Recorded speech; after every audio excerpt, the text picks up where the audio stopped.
Direct প্রশ্নতে আসেন ভাই বিয়ে করার।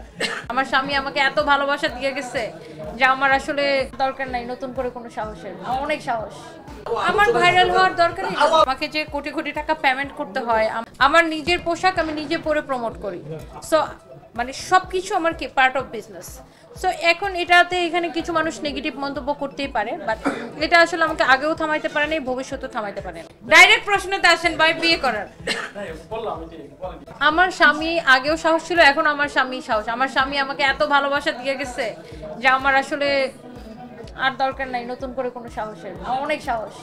বাংলাদেশে এরকম অনেক উদাহরণ আছে ভাইয়া, যে বাচ্চা পেটে রেখে নতুন বিয়ে হয়েছে, বাচ্চা পেটে হাজবেন্ড মারা গেছে, ওই মহিলা বাচ্চা হওয়ার পরে বাচ্চাকে বড় করছে, জীবনে বিয়ে করে নাই।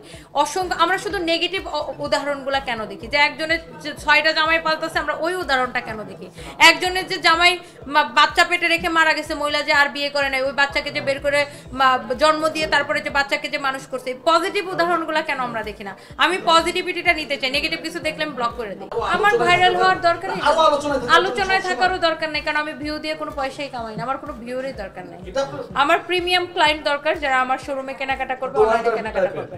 আপনারা ঘুরে ফিরে আমাকে একই কোয়েশ্চেন করতেছেন, বিয়ে কবে করব, আপনার পরিকল্পনা কি? আপনারা সবাই স্পেসিফিকলি ওই একটাই ঘুরে ফিরে এই একটা কথাতে আসতেছে। তো আমি অনেকবার বলেছি, আমার মানে মন্তব্যটা ক্লিয়ার, যে আমার বিয়ে করার কোনো দরকার নেই।